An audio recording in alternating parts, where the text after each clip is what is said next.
ونستغفره ونؤمن به ونتوكل عليه ونعوذ بالله من شرور أنفسنا ومن سيئات أعمالنا من يهده الله فلا مضل له ومن يضلله فلا هادي له وأشهد أن لا إله إلا الله وحده لا شريك له وأشهد أن محمدا عبده ورسوله الذي أرسله بالحق بشيرا ونذيرا وداعيا إلى الله بإذنه وسراجا منيرا أما بعد فإن خير الحديث كتاب الله وخير الهدي هدي محمد صلى الله عليه وسلم وشر الأمور محدثاتها وكل محدثة بدعة وكل بدعة ضلالة وكل ضلالة في النار فقد قال الله تعالى في كلامه المجيد وفرقانه الحميد أعوذ بالله من الشيطان الرجيم بسم الله الرحمن الرحيم يا أيها الذين آمنوا اتقوا الله حق تقاته ولا تموتن إلا وأنتم مسلمون بعد أعوذ بالله من الشيطان الرجيم يا أيها الذين آمنوا اتقوا الله وقولوا قولا سديدا يصلح لكم أعمالكم ويغفر لكم ذنوبكم ومن يطع الله ورسوله فقد فاز فوزا عظيما أعوذ بالله من الشيطان الرجيم هو الذي يريكم البرق خوفا وطمعا وينشئ السحاب الثقال الحمد لله যাবতীয় প্রশংসা আল্লাহ সুবহানাহু ওয়া তাআলার জন্যই, যা আল্লাহ রাব্বুল আলামিন আমাদেরকে একটি সপ্তাহ পর আবার জুমার সালাত ও খুতবা শ্রবণ করার সুবর্ণ সুযোগ দান করেছেন, আবহাওয়াকে অনুকূলে করে দিয়েছেন এবং হৃদয়ে অন্তরে ইসলামকে এবং আল্লাহ রাব্বুল আলামিনের যে আনিত বিধান মুহাম্মদ রাসূলুল্লাহ সাল্লাল্লাহু আলাইহি ওয়াসাল্লামের মাধ্যমে সেই ইসলাম ধর্মের উপর অবিচল এবং অটল থাকার তৌফিক দান করেছেন। সেজন্য আল্লাহ রাব্বুল আলামিনের শুকরিয়া আদায় করি, সকলে অন্তঃস্থল থেকে মহাব্বতের আমেজ মিশিয়ে হৃদয়ের সবটুকুন ভালোবাসা উজাড় করে বলি আলহামদুলিল্লাহ। অজস্র অসংখ্য দরুদ সালাম বর্ষিত হোক মুহাম্মদুর রাসূলুল্লাহ সাল্লাল্লাহু আলাইহি ওয়াসাল্লামের উপর, যার অক্লান্ত পরিশ্রমের মাধ্যমে আমরা সুন্দর জীবন ব্যবস্থা মানব জাতির জন্য পূর্ণাঙ্গ পরিপূর্ণ যতটুকুন বিধানের প্রয়োজন এবং যে পথে পরিচালিত হলে শান্তি খুঁজে পাওয়া যাবে, যে পথে পরিচালিত হলে জান্নাতে যাওয়া যাবে এবং যে পথে পরিচালিত হলে জাহান্নামের পথ সহজ হবে, সুগম হবে, সেই পথগুলো তিনি সবকিছুই অত্যন্ত সুন্দরভাবে বর্ণনা করেছেন এই উম্মতের জন্য। সেই নেতার উপর বর্ষিত হোক দরুদ ও সালাম, সকলে সংক্ষিপ্তভাবে সাল্লাল্লাহু আলাইহি ওয়াসাল্লাম। কাছে ও দূর দূরান্ত থেকে আগত সম্মানিত সমবেত মুসল্লিবৃন্দ, সূরা রদের 12 নম্বর আয়াত খুতবার শুরুতে পাঠ করেছি। এর উপর ভিত্তি করে আজকের আলোচনা করার চেষ্টা করব ইনশাআল্লাহ। ওয়া মা তাওফীকি ইল্লা বিল্লাহ আলাইহি তাওয়াক্কালতু ওয়া ইলাইহি উনীব। যে বিষয়টি আজকে আমরা আলোচনা করব এবং শুনব তা হচ্ছে যে আল্লাহ সুবহানাহু ওয়া তাআলা আমাদেরকে মেঘ এবং বৃষ্টি অনুরূপভাবে বাতাস দিয়ে থাকেন। এই মেঘ বৃষ্টি বাতাস আসলে আমাদের করণীয় কি, আর এগুলো আল্লাহ রাব্বুল আলামিন কেন আমাদেরকে দিয়েছেন? সময়ের সাথে এবং সময়ের দিকে লক্ষ্য করেই যে সামনে সময়গুলো আসতেছে তা হচ্ছে বৃষ্টি, ঝড়, বাদল ইত্যাদি, এই সমস্তর সাথে আমরা সময় পার করব। তাই সেই কাজগুলো আমরা অনেকেই মনে করি যে সালাত যেরকম বর্ণনা হয়েছে, যাকাত যেভাবে বর্ণিত হয়েছে এবং সিয়াম যেভাবে বর্ণিত হয়েছে, এই সম্পর্কে হয়তো এরকম কোনো কিছু বর্ণিত হয়নি। আমরা এমনটাই অনেকেই মনে করে থাকি। যদি আমাদের জীবনযাত্রা মুহাম্মদ রাসূলুল্লাহ সাল্লাল্লাহু আলাইহি ওয়াসাল্লামের দিক নির্দেশনা অনুযায়ী পরিচালিত হয় তাহলে ঠিক আছে, আর যদি এর ব্যতিক্রম হয় তাহলে আমাদের কি করতে হবে? ঠিক করে নিতে হবে। আসুন এই ঝড়, বৃষ্টি, বাতাস আসলে আমরা যা করি আর মুহাম্মদ সাল্লাল্লাহু আলাইহি ওয়াসাল্লাম এবং তার অসংখ্য অগণিত ছাত্র সাহাবে একরাম তারা কি করেছেন, তাদের এই করণীয়র সাথে আমাদের আপনাদের করণীয় মিল আছে কিনা। যদি থাকে আলহামদুলিল্লাহ, যদি না থাকে তাহলে এখন থেকে, আজকে থেকে, এই মুহূর্ত থেকে আমরাও মুহাম্মদ রাসূলুল্লাহ সাল্লাল্লাহু আলাইহি ওয়াসাল্লামের যে জীবন আদর্শ তিনি যেভাবে বাস্তবায়ন করেছেন আমরাও সেভাবেই বাস্তবায়ন করার চেষ্টা করব ইনশাআল্লাহ। এই বাতাস কখনো আমাদের তৃপ্তি দেয়, আনন্দ দেয়। মেঘ, বৃষ্টি এটি কখনো আমাদের আনন্দ দেয়, আবার কখনো কখনো এই বাতাস এবং মেঘ, বৃষ্টি এগুলো কখনো কখনো আযাব হয়ে আসে। তো কাজে এই সবগুলো আমাদের কখন আযাব এবং কখন এটা আমাদের জন্য আরামদায়ক এবং আমাদের করণীয় সে সম্পর্কে আজকের জমায় আমরা শ্রবণ করার চেষ্টা করব ইনশাআল্লাহ। আল্লাহ সুবহানাহু ওয়া তাআলা সূরা রদের 12 নম্বর আয়াতে বলছেন, হুয়াল্লাযী ইউরিকুমুল বারকা খাওফা, যে যিনি কি করেন, বিদ্যুৎকে, আকাশে যে বিজলি চমকায়, মেঘমালা, এটিকে আল্লাহ সুবহানাহু ওয়া তাআলা আমাদের জন্য কি করেন? পাঠান। খাওফান, এটা কখনো ভয়ের জন্য হয়, অতমা, এবং কখনো এটা আমাদের আশা যোগায়, আশার বাণী শোনায়। ওয়াইনশিহুস সাহাবাস সিকাল, এবং আল্লাহ সুবহানাহু ওয়া তাআলা এই মেঘমালা থেকে বিশালদারে, মুষলধারে ভারী বৃষ্টি বর্ষণ করে থাকেন। তাহলে এই আয়াত থেকে বোঝা যাচ্ছে যে আল্লাহ সুবহানাহু ওয়া তাআলা এই যে বিদ্যুতের যে গর্জন আমরা শুনতে পাই, এরই মাধ্যমে আল্লাহ সুবহানাহু ওয়া তাআলা আমাদেরকে কি করেন? ভয়, অনেক সময়ের ভিতরে ভয় থাকে, অনেক সময় আবার আশা থাকে। ভয়টা কেমন থাকে?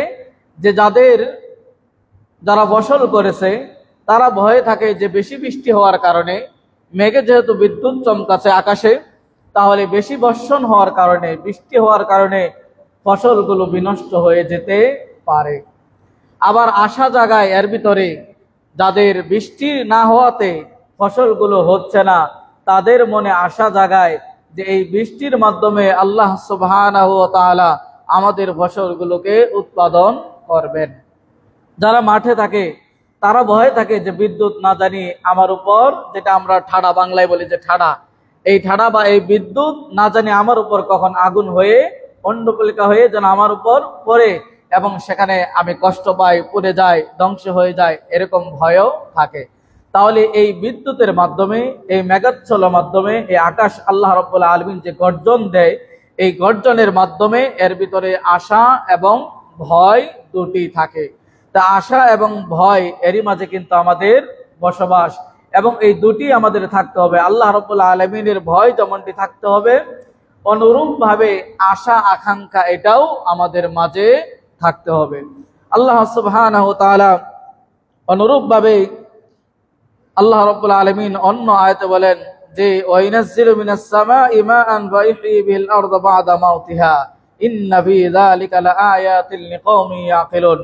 আল্লাহ সুবহানাহু ওয়া তাআলা এই মানব জাতিকে এই বৃষ্টি কিভাবে বর্ষণ করেন, যে আল্লাহ রাব্বুল আলামিন এর ভিতরে আশা এবং ভয় ভীতি যেরকম রয়েছে, অনুরূপ ভাবে ওয়ানাজ্জিলু মিনাস সামাই মাআ, আল্লাহ সুবহানাহু ওয়া তাআলা আসমান থেকে বৃষ্টি বর্ষণ করেন, পানি বর্ষণ করেন, বলে ওয়া ইহয়ি বিল আরদা বা'দা মাউতিহা, যে জমিন মরে গেছে, যেখানে কোনো ফসল উৎপাদিত হচ্ছে না, সেই মৃত জমিনকে আল্লাহ রাব্বুল আলামিন পুনরুজ্জীবিত করেন এবং ক্ষেতের জন্য, ফসলের জন্য উর্বর করে দেন এবং উপযোগী করে দেন।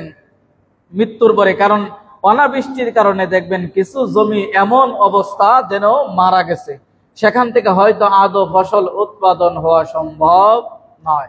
আল্লাহ রাব্বুল আলামিন এই বৃষ্টির মাধ্যমে তিনি কি করেন, অমিন আয়াতি ইউরিকুমুল বারকা খাওফান ওয়া তামআ, যে আল্লাহ রাব্বুল আলামিনের নির্দেশনের মধ্যে এটি একটি নির্দেশন, তিনি আমাদেরকে দেখান যে আকাশে যে গর্জন হয় সেটি ভয় এবং আশা, এবং এরই মাধ্যমে আল্লাহ রাব্বুল আলামিন আসমান থেকে বৃষ্টি বর্ষণ করেন, এবং ফলে মৃত জমিগুলো যেগুলো মারা গেছে, যেখান থেকে ফসল হবে না আপনি আমি বলে ধারণা করি, সেই জমিগুলোকে আল্লাহ রাব্বুল আলামিন জীবিত করেন।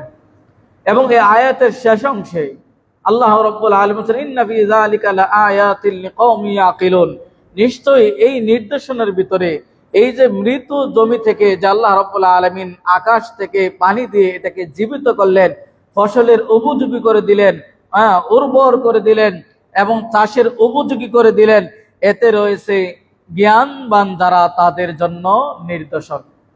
তাহলে বোঝা যাচ্ছে যে আল্লাহ রাব্বুল আলামিনের এই আয়াত, এই নির্দেশন যে বৃষ্টি, এটি একটি নির্দেশন আল্লাহ রাব্বুল আলামিনের সৃষ্টি, এবং আল্লাহ রাব্বুল আলামিন যে সৃষ্টিকর্তা তা প্রমাণ করে। আর এখান থেকেই যারা জ্ঞানীবান তারা এখান থেকে শিক্ষা অর্জন করতে পারে। আর শিক্ষা যদি আপনি নিতে না পারেন, অনেকে আমরা শিক্ষা অর্জন করি কিন্তু সেখান থেকে আল্লাহ রাব্বুল আলামিনের নির্দেশ থেকে, আল্লাহ রাব্বুল আলামিনের বিভিন্ন নমুনা থেকে, সেখান থেকে যদি আমরা শিক্ষা নিতে না পারি তাহলে ওই শিক্ষা আমাদের কোনো কাজে আসবে না। আর এই শিক্ষাটা সবাই নিতে পারে না। যাদের ঈমান রয়েছে, যাদের প্রতি আল্লাহ রাব্বুল আলামিনের প্রতি দৃঢ় বিশ্বাস রয়েছে, যারা আল্লাহ রাব্বুল আলামিনকে একনিষ্ঠভাবে বিশ্বাস করে, তারাই এখান থেকে শিক্ষা নিতে পারে। তাহলে মেঘমালা থেকে, বৃষ্টি থেকে, আকাশে গর্জন থেকে, বিদ্যুৎ চমকানো থেকে আমাদের শিক্ষা নিতে হবে। তবেই আমরা আল্লাহ রাব্বুল আলামিনের যে আয়াত এবং আল্লাহ রাব্বুল আলামিন যে উদ্দেশ্যে এই মেঘমালা এবং বৃষ্টিকে সৃষ্টি করলেন এবং বর্ষণ করলেন এবং মৃত জমিকে আবাদের উপযোগী করে দিলেন, সেখান থেকে আমরা আমাদের উচিত শিক্ষা গ্রহণ করা। সূরা নাবার 16 এবং 17 এবং 18 নম্বর আয়াতে আল্লাহ রাব্বুল আলামিন আনজালনা মিনাল মুসিরাতি মাআন সাজ্জাজা, যে নিশ্চয়ই আল্লাহ রাব্বুল আলামিন আনজালনা মিনাল মুসিরাত, যে আমি মেঘমালা থেকে কি করি, মুষলধারে পানি বর্ষণ করি। কেন? লিনুখরিজা বিহি হাব্বা ওয়া নাবাতা, এর মাধ্যমে যাতে করে উৎপাদিত হয় শস্য এবং অনাবাত এবং গাছপালা।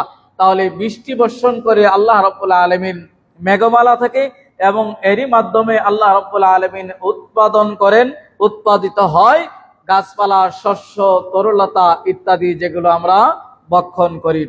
ওয়াজান্নাতিন আলফাফা, এবং সেখানে আপনার গণ উদ্যান, বিভিন্ন রকমের ফল ফ্রুট এবং বিভিন্ন রকমের উদ্যান বাগান আল্লাহ রাব্বুল আলামিন এই বৃষ্টির মাধ্যমেই আমাদের সেখানে উৎপাদন করান। সূরা ইব্রাহিমের 32 নম্বর আয়াতে আল্লাহ সুবহানাহু ওয়া তাআলা বলেন, আনজালা মিনাস সামাই মাআ, অনুরূপভাবে আল্লাহ রাব্বুল আলামিন আসমান থেকে বৃষ্টি বর্ষণ করান। ফা আখরাজা বিহি মিনাস সামারাতি রিজকাল লাকুম, এবং এরই মাধ্যমে, এই বৃষ্টির পানির মাধ্যমে আল্লাহ সুবহানাহু ওয়া তাআলা উৎপাদন করেন আমাদের জন্য রিজকাল লাকুম, যে তোমাদের জন্য আল্লাহ রাব্বুল আলামিন রিজিক উৎপাদন করেন। কারণ পৃথিবীতে কারো বাপের সাধ্য নেই। পৃথিবীতে যত কৃষিবিদ হোক, কৃষি যত জ্ঞান অর্জন করুক না কেন, একটি বীজ থেকে চারা বপন করার পরে সেখান থেকে অনেকগুলো ফল গাছ হওয়া পৃথিবীর কোনো মানুষের পক্ষে, পৃথিবীর কোনো কৃষিবিদের পক্ষে সম্ভব নয়। পৃথিবীর কোনো কৃষক বলতে পারবে না যে চড়ে খেতে খামারে সে একটি আম গাছ রোপণ করেছে, সেখান থেকে একটি আমের মুকুল, একটি ফুল, একটি আম তার দ্বারা সম্ভব নয়। তা আল্লাহ রাব্বুল আলামিন এই বৃষ্টির মাধ্যমেই আল্লাহ সুবহানাহু ওয়া তাআলা আমাদের রিজিকের ব্যবস্থা করেছেন, তার মাধ্যমে উৎপাদন করেন। এবং অন্য আয়াত আল্লাহ রাব্বুল আলামিন বলেন যে তিনি এই বৃষ্টির মাধ্যমে কি করেন, উৎপাদন করেন এবং পশু পাখিকে পান করান, এবং সেখান থেকে আমরা ভক্ষণ করি। কারণ এই পশু পাখিগুলো আমাদের কাজে লাগে, আমাদের খাবারের কাজে লাগে এবং আমাদের আরো বিভিন্ন কাজে আমাদের উপকারে আসে। এবং অনুরূপভাবে এই আসমান থেকে বৃষ্টি বর্ষণে যে ফসল উৎপাদিত হয়, সেই ফসল হচ্ছে আমাদের জন্য আল্লাহ রাব্বুল আলামিন রিজিক স্বরূপ করে দিয়েছেন। এবং সূরা বাকারার একটি আয়াত থেকে প্রমাণিত হয়, হুয়াল্লাযী খালাকালাকুম মা ফিল আরদি জামিআ, এই জমিনে যা আছে আল্লাহ রাব্বুল আলামিন সব সৃষ্টি করেছেন কিসের জন্য? আপনার আমার জন্য, এই মানব জাতির জন্য। তাহলে এই দুনিয়াতে যা কিছু আল্লাহ রাব্বুল আলামিন সৃষ্টি করেছেন এই মানব জাতির জন্য। আর মানব জাতি কি করবে? একমাত্র শুধুমাত্র কেবলমাত্র আল্লাহ রাব্বুল আলামিনের জন্যই ইবাদত করবে। তাহলে গোটা পৃথিবীতে যা আল্লাহ রাব্বুল আলামিন সৃষ্টি করেছেন তা মানব জাতির জন্য। আর আমাদের কাছ থেকে যে জিনিসটি তিনি চান তা হচ্ছে আমরা যেন এককভাবে, একনিষ্ঠভাবে, একগ্রতাভাবে এক আল্লাহ রাব্বুল আলামিনের ইবাদত করি। উপরোক্ত আয়াতগুলোতে প্রমাণিত হলো যে আল্লাহ রাব্বুল আলামিন বৃষ্টির মাধ্যমে আমাদেরকে উৎপাদনশীল ফসল দেন এবং সেই ফসল, সেখান থেকে ফল ফ্রুট আমরা আহরণ করি, সেখান থেকে আমরা জীবিকা ধারণ করি এবং সেটা আমাদের কখনো আয়ের উৎস হয়, সেটা কখনো আমাদের রিজিকের ব্যবস্থা হয়। আসুন, অনেক সময় মেঘ ও বাতাস ভয়ের কারণ হয়, যে বিষয়টি আজকে আপনাদেরকে দৃষ্টিপাত করতে চাই যে এই মেঘ বৃষ্টি কখনো কখনো কখনো ভয়ের কারণ হয়। যদিও আপনার আমার মনে স্বস্তি দেয়, কিন্তু এটা কখনো কখনো ভয়ের কারণ হয়। ইবনে আব্বাস থেকে বর্ণিত, তিনি রাসূল সাল্লাল্লাহু আলাইহি ওয়াসাল্লাম বলেন যে আমাকে পূর্বের বাতাস দিয়ে সাহায্য করা হয়েছে এবং পশ্চিমের বাতাস দিয়ে আদ সম্প্রদায়কে আল্লাহ রাব্বুল আলামিন ধ্বংস করেছেন। তাহলে বোঝা যাচ্ছে আল্লাহ রাসূল সাল্লাল্লাহু আলাইহি ওয়াসাল্লাম বললেন, ইবনে আব্বাস থেকে বর্ণিত, যে আমাকে পূর্বের বাতাস দিয়ে কি করা হয়েছে? সাহায্য করা হয়েছে। এবং আদ সম্প্রদায়, যে সম্প্রদায় আল্লাহ রাব্বুল আলামিনের বিরুদ্ধচারণ করেছিল এবং গোটা পৃথিবীতে ক্ষমতাশীল, সবচাইতে অহংকারী এবং দাম্ভিক 6টি দল ছিল, এই 6টি দলের দ্বিতীয় নাম্বার দল হলো আদ জাতি, যেটি নূহ আলাইহিস সালাতু ওয়াস সালামের পরবর্তীতে আসছিল। এবং এই জাতি এতটাই আল্লাহ রাব্বুল আলামিনের বিরোধিতা করেছিল, তারা এটা পর্যন্ত বলেছিল যে আমাদের কেউ হত্যা করতে পারবে না। তারা যেরকম গঠনে, শক্তিতে, সকল দিক থেকে যেরকম ক্ষমতাবান ছিল এবং এতটাই অহংকার ছিল যে মাটিতে যদি আমরা হাঁটু মারি হাঁটু পর্যন্ত দেবে যাবে, অতএব আমাদের কেউ দমন করতে পারবে না, আমাদের কেউ মৃত্যু দিতে পারবে না। তারা এরকম অহংকার এবং আল্লাহ রাব্বুল আলামিনের বিরুদ্ধচারণ করেছিল এবং জালেম, তারা জুলুম করেছিল, অন্যায় অবিচার, পৃথিবীতে অরাজকতা তারা সৃষ্টি করেছিল। আল্লাহ সুবহানাহু ওয়া তাআলা এই সম্প্রদায়কে একদিন 2 দিন নয়, 7 দিন 7 রাত 8 দিন আল্লাহ সুবহানাহু ওয়া তাআলা এদেরকে বিকট আওয়াজ দিয়ে, ঝঞ্ঝা বায়ু দিয়ে, পানি দিয়ে আল্লাহ সুবহানাহু ওয়া তাআলা সমূলে উৎপাদন করে দিয়েছেন, যা সূরা হাক্কায় বর্ণিত হয়েছে। আপনারা সেখানে ইনশাআল্লাহ সূরা হাক্কা পড়ার চেষ্টা করবেন। সেখানে আদ এবং সামুদ জাতিকে আল্লাহ সুবহানাহু ওয়া তাআলা কত কঠিন ভাবে ধ্বংস করেছেন, তাদের অহংকারের কারণে, আল্লাহর দ্রোহিতার কারণে, জুলুম করার কারণে, আল্লাহর বিরুদ্ধচারণ করার কারণে, অহংকারের কারণে। অতএব আপনাকে আমাকে অহংকার থেকে বেঁচে থাকতে হবে, আল্লাহর দ্রোহিতা থেকে বেঁচে থাকতে হবে, জুলুম অন্যায় বিচার থেকে বেঁচে থাকতে হবে। কোন সম্প্রদায়কে শেষ করার জন্য, কোন সম্প্রদায়কে ধ্বংস করার জন্য আসমান থেকে আল্লাহ রাব্বুল আলামিনের সৈন্যবাহিনী পাঠানোর কোনো প্রয়োজন নাই। বৃষ্টি দিয়ে আল্লাহ রাব্বুল আলামিন ধ্বংস করে দিতে পারেন, শুধু বাতাস দিয়ে ধ্বংস করে দিতে পারেন, যার দৃষ্টান্ত হচ্ছে আদ এবং সামুদ জাতি। এদেরকে আল্লাহ রাব্বুল আলামিন এই ঝঞ্ঝা বায়ু দিয়ে, বিকট আওয়াজ দিয়ে এমন ভাবে তাদেরকে ধ্বংস করা হয়েছিল, কান্নাহুম আজাজু নাখলিন খাবিয়া, যেন খেজুর গাছকে উল্টিয়ে দিলে যে অবস্থা হয় তাদের অবস্থাটা এমনই হয়েছিল। সে আল্লাহ রাব্বুল আলামিন এখন আছে না নাই? আছে। তাহলে এরকম জালেম যারা হবে, এরকম আল্লাহ দ্রোহিতা যারা করবে, যারা মানুষের উপর অত্যাচার করবে, যারা হিংসা বিদ্বেষ লালন করবে, আল্লাহ রাব্বুল আলামিন তাদের জন্য এই সৈন্য পাঠাবে এমনটি নয়, বরং এই বাতাস, যে বাতাস আপনার আমার গায়ে অনেক আরাম দেয়, প্রচন্ড গরম হলে হালকা মৃদু বাতাস আসলে যেরকম আরামদায়ক হয়, এই বাতাসের গতি যখন ঘন্টায় 80 এবং 60, 90 কিলো, 120 কিলো হয়ে যায়, তখন কিন্তু ওই বাতাস আর আপনার আমার গায়ে আরাম দেয় না, বরং আপনার আমার অন্তরে ভীতি প্রদর্শন করায় যে হয়তো আল্লাহ সুবহানাহু ওয়া তাআলা আমাদেরকে পাকড়াও করবেন, হয়তো আল্লাহ রাব্বুল আলামিন জ্বর দিয়ে আল্লাহ রাব্বুল আলামিন আমাদেরকে ধ্বংস করে দিবেন। কাজেই আমাদের উচিত এই যে বৃষ্টি, মেঘ, বাতাস এবং আকাশে যে গর্জন, এই গর্জন হলে আমাদের যেটা করণীয় তা মুহাম্মদ রাসূলুল্লাহ সাল্লাল্লাহু আলাইহি ওয়াসাল্লাম তিনি বাস্তব জীবনে তা আমল করে তার সাহাবীদেরকে তা প্রমাণ করে গেছেন এবং বিশ্ববাসীর জন্য উসওয়াতুন হিসাবে, কুদওয়াতুন হিসাবে এবং উত্তম নমুনা হিসাবে, উত্তম আইকন হিসাবে, আইডল হিসাবে তিনি সেগুলো আমাদেরকেও বাস্তবায়ন করার জন্য উদ্বুদ্ধ করেছেন।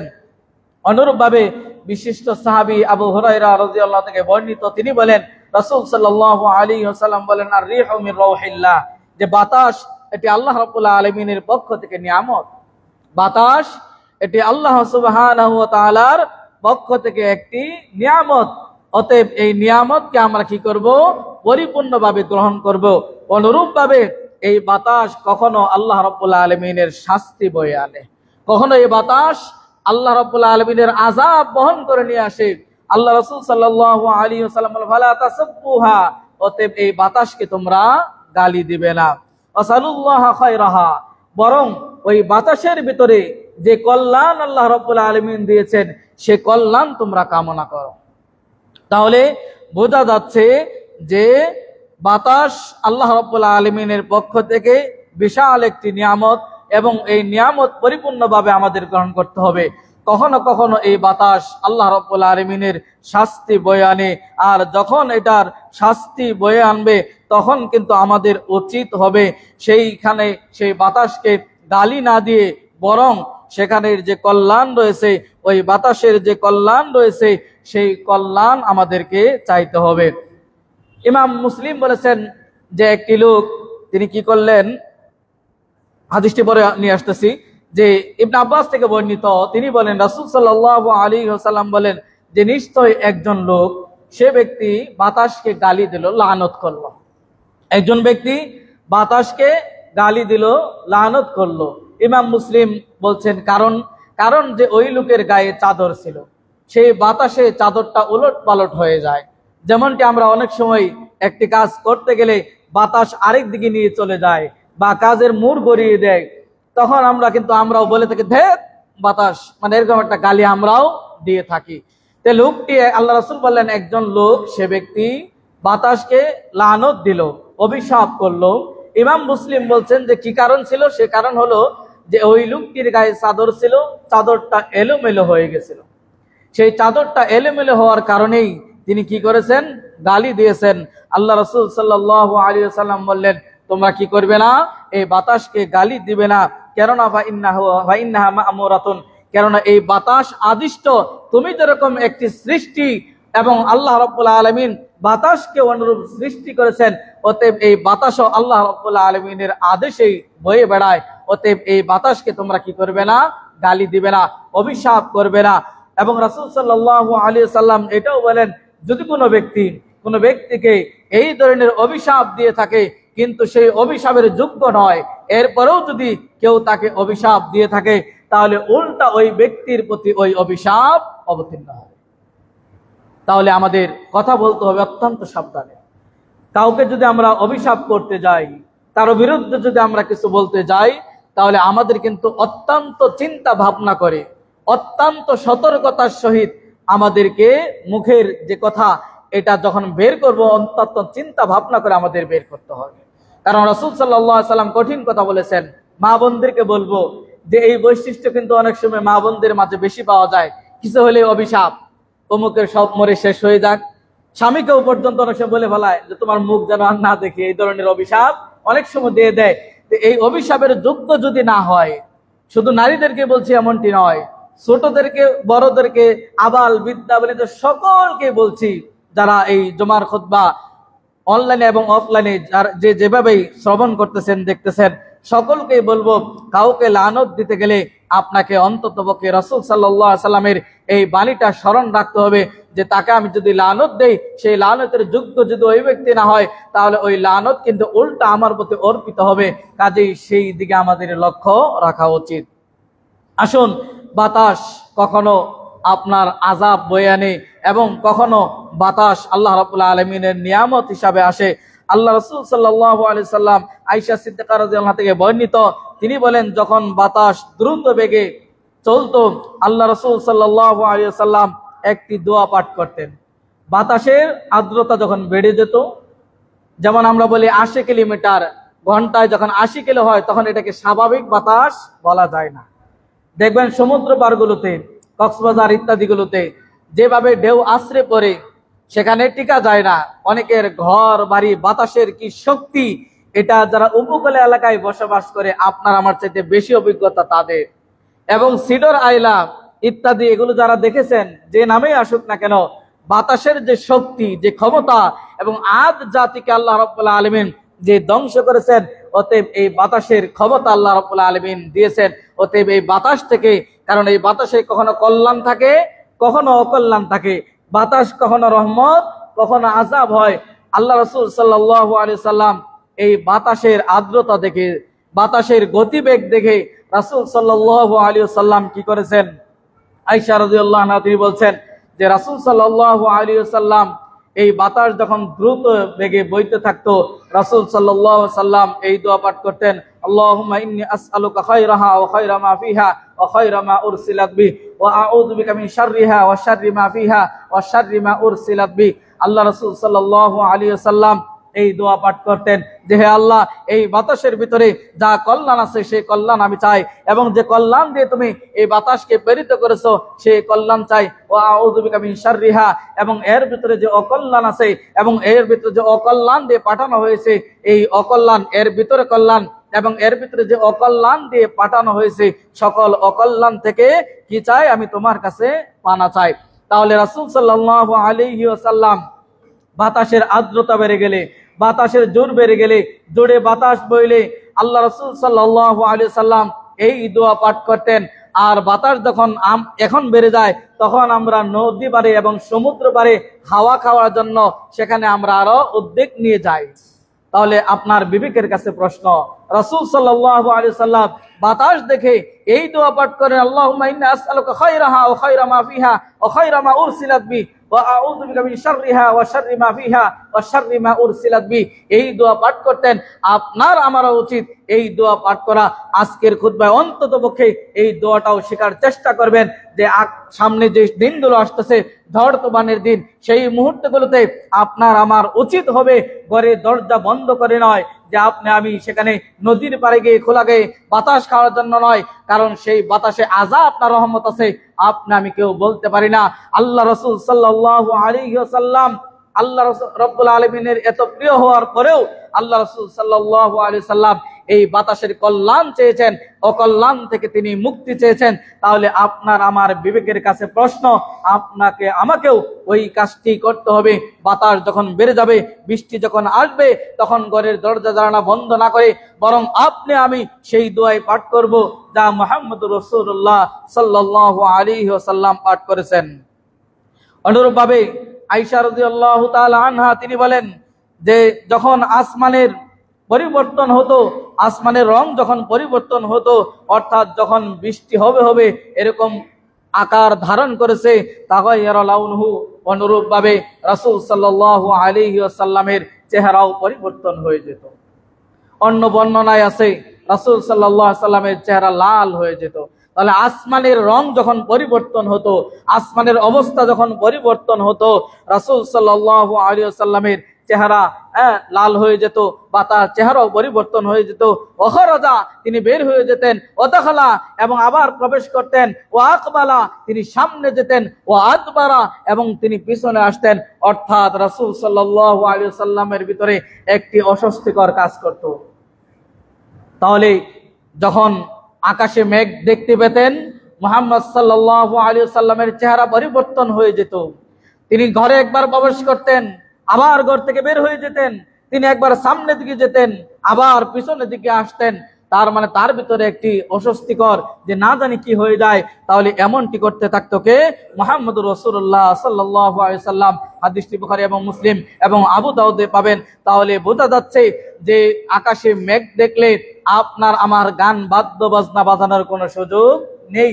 আকাশে মেঘ দেখার পরে ঘরের দরজা জানালা বন্ধ করে দিয়ে মোবাইল টিপার কোনো সুযোগ নেই।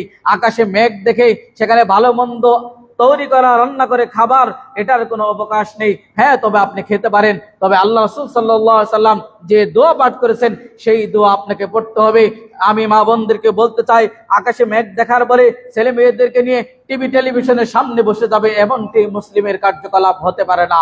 আকাশে মেঘ দেখে আল্লাহ রাসূল সাল্লাল্লাহু আলাইহি সাল্লামের চেহারা পরিবর্তন হয়ে যেত ভয়ে, যে না জানি আল্লাহ রাব্বুল আলামিন কোন আযাব অবতীর্ণ করছেন, না জানি আল্লাহ রাব্বুল আলামিন কি শাস্তি অবতীর্ণ করছেন, এরকম ভয়ে তিনি অস্থির হয়ে যেতেন, ঘর থেকে বের হয়ে যেতেন, ঘরে প্রবেশ করতেন। অনুরূপভাবে এইভাবে তিনি করতেন। তাহলে আপনার আমার কি করা দরকার? বিবেচনায় থাকলো আপনার। আকাশে মেঘ দেখলে আপনার আমার এই মুহূর্তে কি করা দরকার, এটা আপনার বিবেচনায়। আয়েশা সিদ্দিকা রাদিয়াল্লাহু তাআলা আনহা তিনি বলেন যে আল্লাহ রাসূল সাল্লাল্লাহু আলাইহি ওয়াসাল্লাম যখন আকাশে মেঘ দেখতেন তখন তিনি এই দোয়া পড়তেন, আল্লাহুম্মা সায়্যিবান নাফিআ, হে আল্লাহ তুমি উপকারী বৃষ্টি দান করো।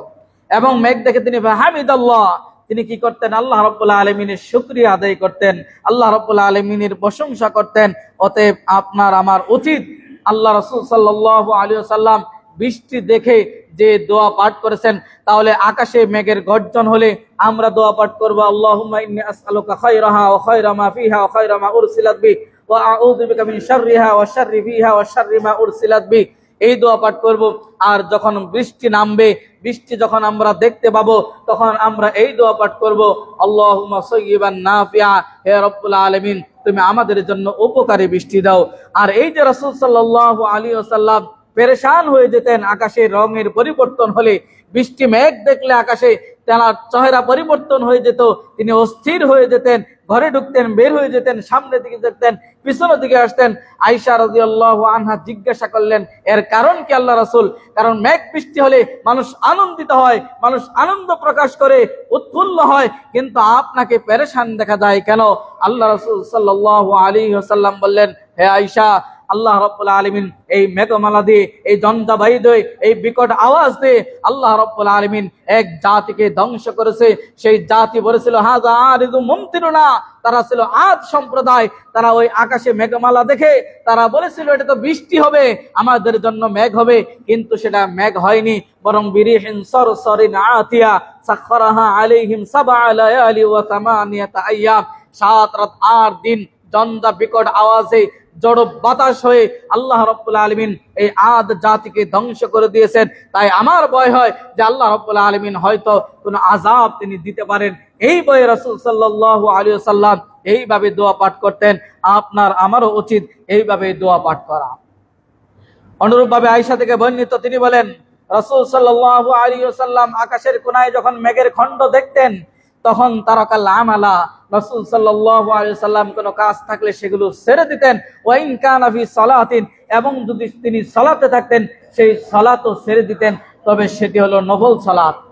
তাহলে বোঝা যাচ্ছে আকাশে রাসূল সাল্লাল্লাহু আলাইহি ওয়াসাল্লাম মেঘের খণ্ড দেখলে, একচ্ছত্র এক কোণায় যদি মেঘ দেখতেন, রাসূল সাল্লাল্লাহু আলাইহি ওয়াসাল্লাম সমস্ত কাজ ছেড়ে দিতেন, এবং কি তিনি যদি নফল সালাতে থাকতেন তাহলে সেই সালাতও তিনি ছেড়ে দিতেন।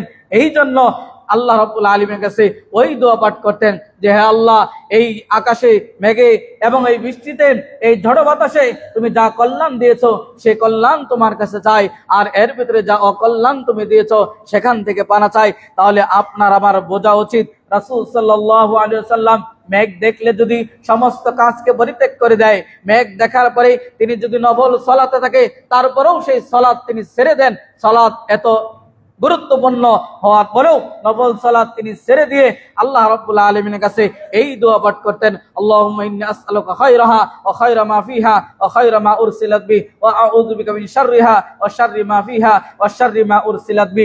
এই দোয়া রাসূল সাল্লাল্লাহু আলাইহি ওয়াসাল্লাম পাঠ করতেন।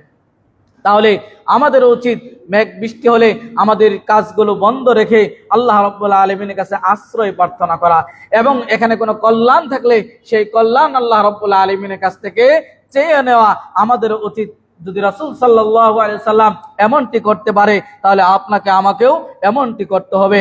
অনুরূপভাবে রাসূল সাল্লাল্লাহু আলাইহি ওয়াসাল্লাম আকাশে মেঘ দেখলে আরো একটি দোয়া পড়তেন, একই কাছাকাছি অর্থ, আল্লাহুম্মা সায়্যিবান হানিয়া, হে রব্বুল আলামিন তুমি আমাদেরকে মিষ্টি পানি দান করো, তৃপ্তি পানি দান করো, আরামদায়ক পানি দান করো, আনন্দদায়ক বৃষ্টি তুমি আমাদেরকে দান করো। তাহলে এই দোয়াটাও আমরা পড়তে পারি, আল্লাহুম্মা সায়্যিবান হানিয়া অথবা আল্লাহুম্মা সায়্যিবান নাফিআ, এই দোয়া আমরা পড়ব।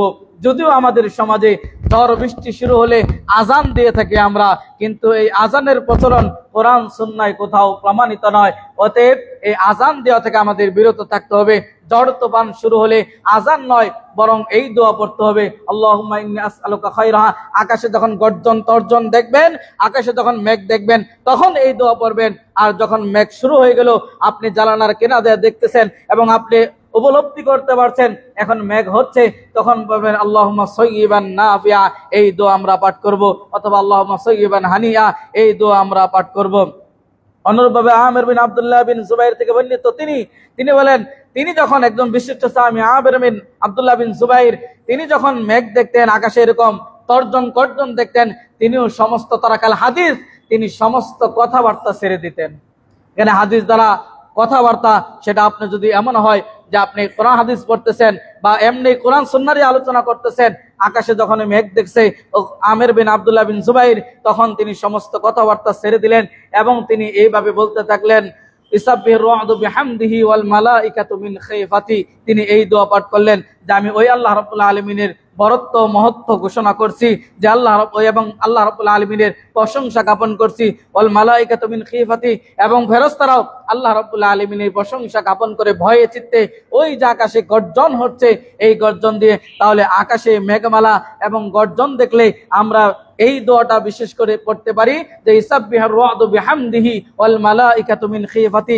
এটি সূরা রদের 12 নম্বর আয়াত, ওখান থেকে দেখে আপনারা শিখে নিতে পারবেন। তাহলে আকাশে গর্জন তর্জন দেখে ওরে মাবারে বা মা বাবা চিৎকার না করে, বরং আমাদের উচিত হবে সুবহানাল্লাযী ইসাব্বিহু রা'দু বিহামদিহি ওয়াল মালাইকাতু মিন খাইফাতি, এই দোয়া পাঠ করা। বিশিষ্ট সাহাবী আমির বিন আব্দুল্লাহ বিন জুবাইর রাদিয়াল্লাহু আনহু, তিনি এই দোয়া পাঠ করেছেন এবং সমস্ত কথাকে স্টপ করে দিয়েছেন। তাহলে আমাদেরও উচিত হবে সমস্ত কথাবার্তা, চার দোকানে থাকলেও এবং মার্কেটে থাকলেও, দোকানে থাকলেও, ব্যবসা বাণিজ্যে থাকলেও, মসজিদে থাকলেও, কথাবার্তা যদি আমরা বলা অবস্থায় থাকি, তাহলে আমাদের উচিত হবে ওই কথাবার্তা বন্ধ করে দিয়ে এই দোয়াই পাঠ করা, ইসাব্বিহুর রা'দু বিহামদিহি ওয়াল মালাইকাতু মিন খাইফাতি।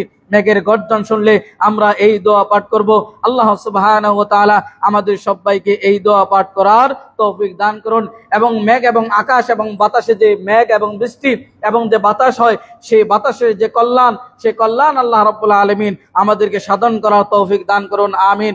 এবং এর ভিতরে যা অকল্যাণ রয়েছে, সেই অকল্যাণ থেকে যেন আমরা দূরে থাকতে পারি, আল্লাহ রাব্বুল আলামিন আমাদের সেই অকল্যাণ থেকে মুক্ত দান করুন, আমিন। অনুরূপভাবে আয়েশা সিদ্দিকা রাদিয়াল্লাহু তাআলা আনহা থেকে বর্ণিত, তিনি বলেন রাসূল সাল্লাল্লাহু আলাইহি ওয়াসাল্লাম বলেছেন যে আসলেই দুর্ভিক্ষ ওটা নয় যে খাবার কমে গেছে, উৎপাদন কমে গেছে, অনাবৃষ্টির কারণে জমিগুলো মারা গেছে। আসল দুর্ভিক্ষ শুধু এটা নয়, বরং দুর্ভিক্ষ হচ্ছে এটাও যে বেশি ভারী বৃষ্টি হওয়ার কারণে বন্যা হয়ে গেছে, পানিতে থই থই, কোথাও জমি চাষ হচ্ছে না, কোথাও মানুষ বসবাস করতে পারছে না, পশু পাখি বসবাস করতে পারছে না, এটাও কিন্তু একটি দুর্ভিক্ষের অন্তর্ভুক্ত। তাহলে আসল দুর্ভিক্ষ শুধু ওইটা নয় যে অনাবৃষ্টির কারণে ফসল উৎপাদিত হয়নি, অতএব দুর্ভিক্ষ, বরং রাসূল সাল্লাল্লাহু আলাইহি ওয়াসাল্লাম বলেছেন যে দুর্ভিক্ষ এটাও যে বেশি বৃষ্টি হওয়ার কারণে কি হয়, বন্যা হয়ে যায়, সেখানে ফসল হওয়া সম্ভব নয়, মানুষের থাকা সম্ভব নয়, পশু পাখিগুলো বসবাস করা সম্ভব নয়, এটাও কিন্তু একটি দুর্ভিক্ষ। অতএব এই দুর্ভিক্ষ থেকেও আমাদের কি করতে হবে, আল্লাহ রাব্বুল আলামিনের কাছে পানা চাইতে হবে। তাহলে আজকের খুতবার সারাংশ যেটি আমরা বুঝতে পারলাম যে আল্লাহ রাব্বুল আলামিন মেঘ এবং বৃষ্টি এবং বাতাসকে আল্লাহ রাব্বুল আলামিন যে পাঠান, এর ভিতরে কল্যাণও থাকে অকল্যাণও থাকে। এটা আল্লাহ রাব্বুল আলামিনের পক্ষ থেকে কখনো রহমত এবং কখনো আযাব বয়ে আনে। তাহলে আমাদের করণীয় কি? আমাদের করণীয় হবে ওটাই মুহাম্মদুর রাসূলুল্লাহ সাল্লাল্লাহু আলাইহি ওয়াসাল্লাম যা করেছেন। তাহলে আকাশে মেঘের গর্জন তর্জন এবং বাতাসের আর্দ্রতা যদি বেড়ে যায়, বাতাসের বেগ যদি বেড়ে যায়, তাহলে আমরা এই দোয়া পাঠ করব, আল্লাহুম্মা ইন্নী আসআলুকা খায়রাহা ওয়া খায়রা মা ফিহা ওয়া খায়রা মা উরসিলাত বি ওয়া আউযু বিকা মিন শাররিহা ওয়া শাররি মা ফিহা ওয়া শাররি মা উরসিলাত বি। এই দোয়া আমরা পাঠ করব। আর যখন দেখতে পেলাম যে মেঘ পড়তেছে, বৃষ্টি হচ্ছে, তখন আমরা বলবো আল্লাহুম্মা সাইয়্যিবান নাফিআ, হে আল্লাহ উপকারী বৃষ্টি দাও। কারণ যদি বৃষ্টি অনবরত হতেই থাকে, প্রচন্ড এই 4-5 দিন আগে যে গরম, সেই গরমে কিন্তু আমরা সবাই অতিষ্ঠ হয়ে গেছিলাম। আবার এই 3 দিন বৃষ্টি, অনেকের ভিতরে কিন্তু যে আমাদের আবার কি একটা গুসা রাগ যে এত বৃষ্টি কোনো কাজই করতে পারতেছে না। এমনটি নয়, বরং শুকরিয়া আদায় করতে হবে।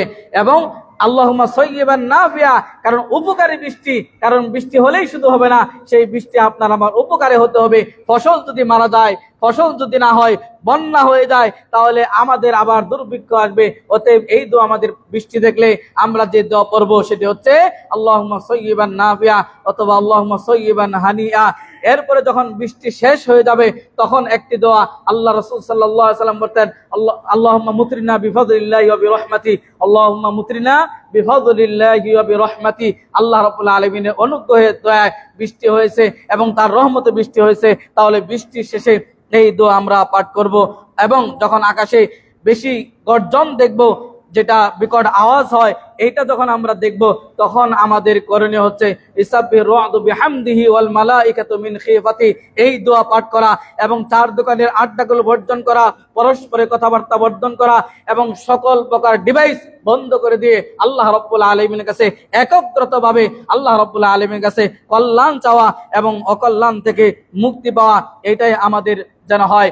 আজকে আমরা অত্যন্ত পরিতাপের বিষয়, এই 2, 3, 4টি দোয়া আমরা মুখস্থ করতে পারি না, কিন্তু আমরা সিলেবাসের, সরকারি সিলেবাসের অন্য ব্যক্তি জীবনকে গড়ার জন্য, বিসিএস ক্যাডার হওয়ার জন্য এবং ডাক্তার হওয়ার জন্য, ইঞ্জিনিয়ার হওয়ার জন্য, বড় বড় পদ পাওয়ার জন্য আমরা অনেক পড়াশোনাই করি, কিন্তু এই দোয়াগুলো আমরা কয়জনে মুখস্থ করতে পারি?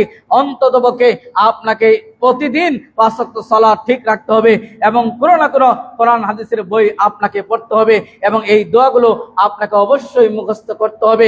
সেই দিন বুঝতে পারবেন, যেই দিন সূরা ফাতিহা আপনি পারেন না, কবরে যেদিন যাবেন সেই দিন বুঝতে পারবেন সূরা ফাতিহার কত দাম আর ইংলিশে অনার্গল কথা বলার কত দাম। সেই দিন বুঝতে পারবেন আল্লাহর সামনে যেদিন দণ্ডায়মান হবেন, এই কোরআন আপনার বিপক্ষে সাক্ষী দিবে, সেই দিন বুঝতে পারবেন কোরআন রিডিং করার দাম আর অনার্গল ইংলিশে কথা বলার দাম, সেই দিন বুঝতে পারবেন। অতএব বড় আফসোস হয় যে আমরা আমাদের ছেলে মেয়েদেরকে কোরআনের শিক্ষা দিতে পারি না, আমরা আমাদের ছেলে মেয়েদেরকে এই ধরনের দোয়ার বই শিক্ষা দিতে পারি না। আপনার ছেলে গাইতে পারে, নাচতে পারে, বিভিন্ন টিকটক করতে পারে, বিভিন্ন জায়গায় তারা উপস্থাপনা করতে পারে, সারা দিন ইংলিশে কথা বলতে পারে, কিন্তু অত্যন্ত আফসোসের বিষয় একটি সূরাও সে ভালো করে মুখস্থ বলতে পারে না। একজন বড় অফিসার এসে বাবা মারা গেছে, সে এসে পরিচয় দেয় আমার বাবা মারা গেছে। সেকেন্ড অফিসার এসে পরিচয় দেয় আমার বাবা তিনি মারা গেছে। এসআই বলে আমার বাবা মারা গেছে। আর্মি অফিসার বলে আমার বাবা মারা গেছে। একজন সন্তান বলতে পারে না আল্লাহুম্মা গফির লাহু ওয়ারহামহু, হে আল্লাহ আমার পিতাকে তুমি ক্ষমা করে দাও, হে আল্লাহ আমি সন্তান হয়ে পিতার জন্য দোয়া করি, তুমি আমার বাবার প্রতি রহম করো, দয়া করো, অনুগ্রহ করো। এই কথা অনেক বড় অফিসাররাও বলতে পারে না। তাহলে এই আফসোস কোথায় রাখবেন? যদি আগামী ভবিষ্যৎ সুন্দর করতে চান, আগামী প্রজন্মকে যদি সুন্দর করতে চান, আপনার পরিবারকে সুন্দর করতে চান, আপনার পরিবারে রাসূল সাল্লাল্লাহু আলাইহি ওয়াসাল্লামের আদর্শ যদি বীজ বপন করতে চান, তাহলে কোরআন হাদিসের শিক্ষায় তাদেরকে অবশ্যই শিক্ষিত করতে হবে। এর বিকল্প কোনো কিছু নয়। বাংলাদেশ বলে কথা নয়, ইন্ডিয়া বলে কথা নয়, বঙ্গভবন বলে কথা নয়, জাতিসংঘ বলে কথা নয়। যদি এই সমাজে সুন্দরভাবে জীবন যাপন করতে চান, তাহলে কোরআন দিয়ে করতে হবে, কোরআনের আলো দিয়ে করতে হবে, রাসূলের আদর্শ দিয়ে করতে হবে। অন্য কোনো মানুষের আদর্শ দিয়ে পৃথিবীতে কোনোদিন শান্তি আসা সম্ভব নয়, আদৌ আসবে না। অতএব শান্তির নীড় যদি পেতে চান, শান্তিতে যদি বসবাস করতে চান, এই সমাজ থেকে যদি মাদক, নিশাদার দ্রব্য, হিংসা, বিদ্বেষ, জুলুম, অন্যায়, অবিচার যদি তুলে দিতে চান, তাহলে কোরআনের বাণী প্রতিটি ঘরে ঘরে পৌঁছে দিতে হবে। রাসূলের আদর্শ প্রতিটি মানব জীবনে ধারণ করতে হবে। আপনি যদি অভিভাবক হয়ে থাকেন, আপনার স্ত্রীকে আপনার কন্ট্রোলে রাখতে হবে। আপনি যদি বাবা হয়ে থাকেন, আপনার ছেলেকে আপনার কন্ট্রোলে রাখতে হবে, আপনার মেয়েকে আপনার কন্ট্রোলে রাখতে হবে। আপনি খাওয়াবেন, আপনি পড়াবেন, আপনার কথা শুনবে না মানে আপনাকে শোনাতেই হবে, আপনাকে বাধ্য করতে হবে। আপনার জবাবদিহিতা আল্লাহ রাব্বুল আলামিনের কাছে রয়ে গেছে। অতএব সেই জবাবদিহিতা থেকে যদি মুক্তি চান, তাহলে এই সুন্দরকে, যদি সমাজকে সুন্দর করতে চান, তাহলে আমাদের প্রতিটি ক্ষেত্রে অগ্রণী ভূমিকা পালন করতে হবে। আসুন আমরা সকলে মিলে সুন্দর একটি সমাজ গঠন করার চিন্তা ভাবনা করি এবং রাসূল সাল্লাল্লাহু আলাইহি সাল্লামের যে আদর্শ ছেড়ে গেছেন, সেই আদর্শ ভিত্তিক আমরা আমাদের জীবনযাত্রা, আমাদের মানকে উন্নয়ন করার চেষ্টা করি এবং রাসূল সাল্লাল্লাহু আলাইহি সাল্লাম আকাশে গর্জন তর্জন দেখে, বৃষ্টি দেখে, মেঘ দেখে যে উম্মতের জন্য দৃষ্টান্ত উপস্থাপন করেছেন, যে আদর্শ তিনি রেখে গেছেন দোয়া পাঠ করা, সেই আদর্শ আমরা আদর্শবান হই। আমরা যেন আকাশে মেঘ দেখে, গর্জন দেখে, ঠান্ডা দেখে, বৃষ্টি দেখে আমাদের ভিতরে যেন পাগলামির উন্মাদনা বেড়ে না যায়, আমাদের ভিতরে যেন গানের বাদ্যবাজনা যেন বেড়ে না যায়, আনন্দ উৎসাহ যেন বেড়ে না যায়। কারণ আল্লাহর আযাব গজবে আপনাও পাকড়াও হতে পারেন। নদীর পারে চলে গেছেন সেই বৃষ্টি উপভোগ করার জন্য, বাতাস উপভোগ করার জন্য। কত মানুষ বজ্রপাতে মারা যায়, আপনি যদি সেখানে মারা যান, হয়তো আপনার জীবনে ওই দিন আপনি সালাত এক ওয়াক্ত আদায় করেন না, এমনকি আপনার জীবনে হয়তো আপনি সালাতে আদায় করেন না, অনেক অপরাধ আপনি করেছেন, তওবা করার সুযোগ পাচ্ছেন না। তাহলে আমাদের জীবনটাকে চিন্তা ভাবনা করতে হবে। মৃত্যুটা অত্যন্ত কাছের একটি জিনিস, এটাকে আমরা অনেক অনেক দূরে করে দেখি। অতএব একটি কাছের জিনিসকে দূরে সরিয়ে না দিয়ে বরং মৃত্যুকে স্মরণ করে আল্লাহ রাব্বুল আলামিনের ভয় ভীতি যেন অর্জন করে, তাকওয়া অর্জন করে আমরা যেন পৃথিবী থেকে বিদায় নিতে পারি এবং খাঁটি পিওর নির্ভেজাল মুসলিম হয়ে যেন মৃত্যুবরণ করতে পারি। আল্লাহ রাব্বুল আলামিন আমাদের সেই তৌফিক দান করুন, আমিন। আকুলু মা তাসমাউলি ওয়া লাকুম ওয়া লিসাইরিল মুসলিমিন ফাস্তাগফিরু ইন্নাহু ওয়াল গফুরুর রহিম।